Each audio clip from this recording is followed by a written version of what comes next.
It is another beautiful day at Universal Orlando Resorts. And today you and I will be exploring Islands of Adventure and go over the VelociCoaster because the construction walls have been taken down, which is exciting. So yeah, let's check out the VelociCoaster here at Islands of Adventure. So how about you and I dive right in?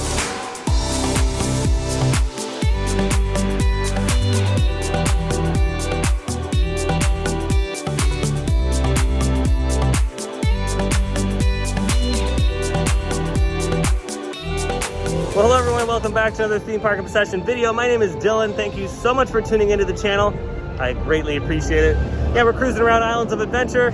We're mainly focused on the VelociCoaster today because there's a lot going on. And you know, we're all excited. We cannot wait to get on that new attraction. So yeah, let's start around the park. Walking into the park, don't you just love all the details of the front entryway? It's just gorgeous. I think they did a beautiful job on this, and I'm glad they haven't changed it. We'll be working our way around this way to get to VelociCoaster. We get a really nice view of everything else in the park, get a sense of the crowds. The park opened not too long ago, but so far the crowds are not too bad. This is a Friday, by the way. I just love this fog tunnel. Oh, there goes Hulk. It's gonna be coming down the hill. There it goes. Whee! Yeah, the fog tunnel is so much fun because you really can't see where you're going. Kind of pan down over here. Bam.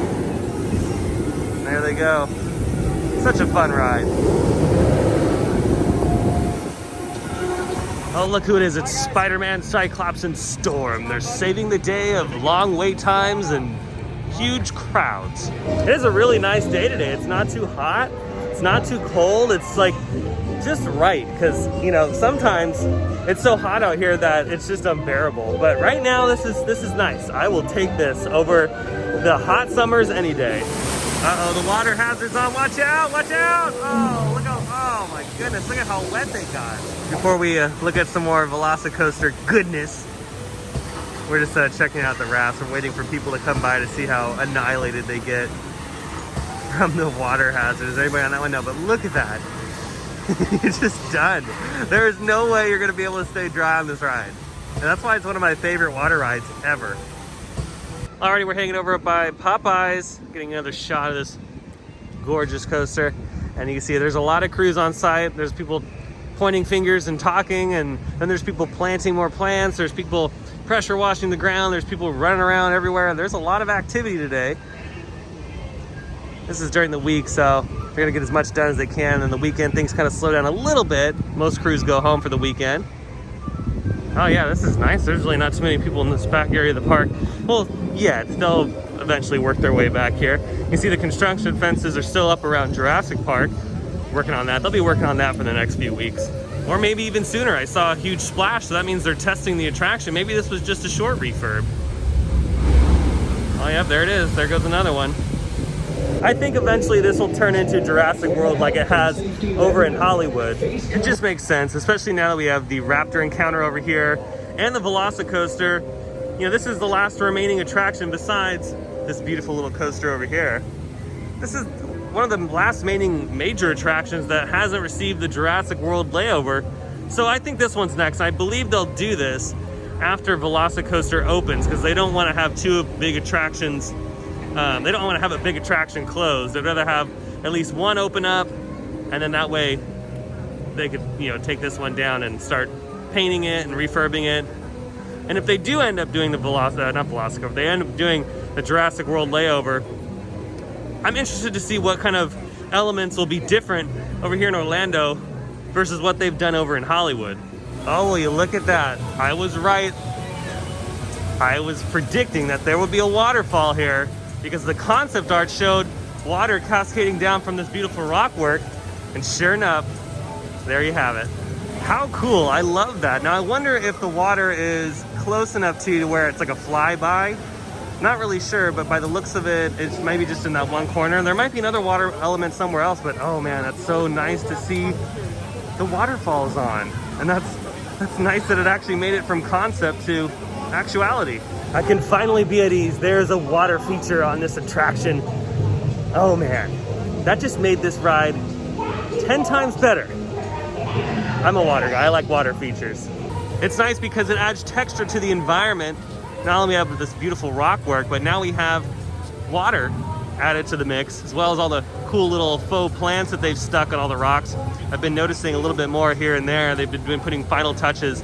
And I'm glad that, you know, Universal builds these big coasters, and a lot of people complain, oh, well, it looks ugly because it's out in the open and it's not like Disney. Well, first of all, Disney and Universal are different companies and they have different viewpoints on things.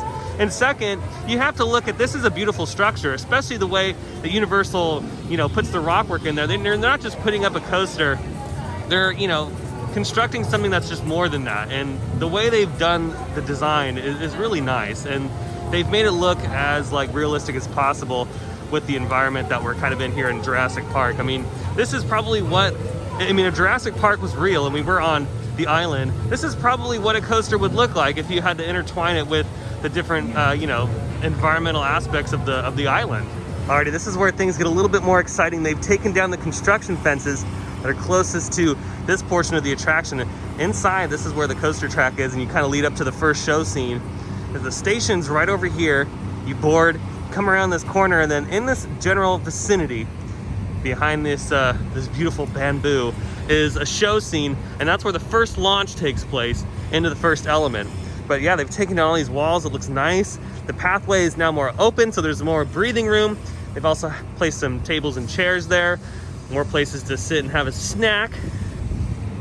This is nice. They even have a little outdoor seating area right by Burger Digs. Around the corner from the main site, these little beauties are still wrapped up. They'll probably stay wrapped up for a little bit. I didn't notice before, but their little feetsies are uncovered. You can see their claws at the bottom. It looks really cool. Yeah, I can't wait to see these unraveled. I don't know if they're like fully like detailed painted and everything, or if they're the same color and texture as the concrete. You know, like a statue would be, like if you went to a zoo or an aquarium, they have like statues of the different animals and stuff. Don't know if they went with that aesthetic or if they went with like full-fledged like painted velociraptors. But these look cool. I can't wait to see them unraveled. But yeah, they might be a little cold. Their feetsies they're exposed, and it's not too warm yet. Don't want to catch a cold. Now beyond these walls and in the front area of the project, there's a lot of pressure washing going on, so they are cleaning the space up as we approach an eventual announcement, which will hopefully reveal the opening date for this attraction. We don't know the opening date, and I don't think Universal's going to make too big of a deal of it because they don't want to attract a bunch of people because of COVID. But you never know. I mean, I really don't know how Universal's going to do this. I'm sure they'll make an announcement and then say a date and then that's it. But there's definitely going to be a lot of people here regardless. You're going to have to get here very early to ride this thing. The wait times are going to be very, very, very long. And I'm sure when this park opens on that day, it'll reach capacity easily. There'll be a lot of people here to get their first rides on this beauty. You know, Universal might announce that it's opening, but not reveal a specific date, and then it just randomly opens. That could also be a possibility, because, I mean, you never know. Or they could just say, hey, it's opening up on this specific date. Have fun. As far as this side's concerned, we're in Hogsmeade. There's not a lot going on. Looks the same. I think that that's going to be a permanent pathway to the attraction. It looks like it, which will be nice because then you don't have to walk all the way around. You could just kind of cut through the Lost Continent. But yeah, not much has changed over here. The only thing I've noticed over here is that they've added some shrubbery, some faux shrubbery in the dining area to 3 broomsticks.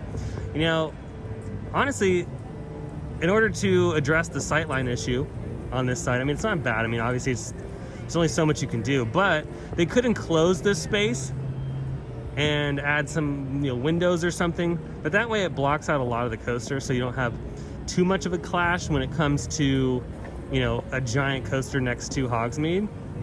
Like I said, I don't think it's the biggest deal, and I think Universal knows that. I don't think people are going to really complain that much because this seating area is on the back side of Hogsmeade, and all your attention is within the walls of Hogsmeade.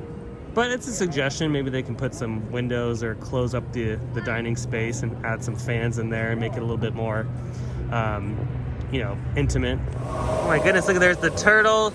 Look at all these fish are saying hello. Hi guys, how's it going? It's a beautiful day today, isn't it? You guys excited about the VelociCoaster as well? I mean, I don't know how you're gonna be able to ride it, but I mean, we'll figure something out. We've made it over to the back end of Mythos restaurant. If you've never eaten there before, it's actually pretty good. You can see it's a beautiful shot of the VelociCoaster. There's a lot of crews on site right now. Like I said, they were doing some pressure washing closest to where we were before. And then they're also doing some pressure washing on the other side of the project, like kind of in this area. So I'm assuming parts of the queue. This looks really nice during the day, and I can't wait to see it at night with all of the show lighting on. Of course, we've seen the lights on the coaster trains itself. Those look beautiful. But I'm wondering what kind of other lighting they have in store. And I wonder if they have any fire elements, like on the archway into the queue. That'd be kind of cool. You see those Velociraptors are still wrapped up over here as well. So we got a total of 4 that I could see. Can't see any more. And then obviously there are Velociraptors within the coaster segment itself in the front half of the attraction, not this section, but where all the Rockwork is. There are a couple static figures there. And then who knows, maybe a couple animatronics in the show scene before you blast off into the first launch. I honestly think we're just a few short weeks away. I think maybe like 3 or 4 weeks, and this thing will be ready to go, at least for soft openings. And maybe pass holder previews or something. I mean, yeah, we're not too far off. They have done a lot in a short period of time. I mean, August, when we started coming out here more frequently, I mean, this was just a lot of dirt and nothing. They didn't have any of the plants, you know, planted. I mean, all the details weren't even here yet. It was just kind of like the basic structure. The coaster track was up, but yeah, I mean, they've done so much in just a few short months. And now, look, I mean, it's amazing how quick Universal goes on new projects. I mean, they've done this before with previous projects. I mean, they built Diagon Alley in record time. They've built this in record time. I mean, even Volcano Bay, a whole new water park, that was built very quick. Well, that's gonna do it for today's quick video. I hope you enjoyed it. If you did, go ahead and smash that thumbs up button. And if you're new to the channel and you love these videos and more, hit that subscribe button and notification bell so you'll stay up to date on every time I post new videos. I have an Instagram account. I'll leave that link down below in the description, as well as a huge shout out to my Buy Me a Coffee supporters. You guys are absolutely amazing, and you help make a lot of these videos possible. It was another beautiful day here at Islands of Adventure, and of course, that coaster in the background. The days are numbered as far as, you know, us waiting to get on this attraction. So, really looking forward to hopefully getting on this soon. I say in the next like 3 to 4 weeks we'll be on this, enjoying it, just like the people behind me over here at Hulk. Oh yeah, that's gonna be us. That's gonna be us in a few weeks on this thing. But other than that, I hope you have a beautiful day, morning, evening, whatever it is. And I'll see you next time in the parks. Bye.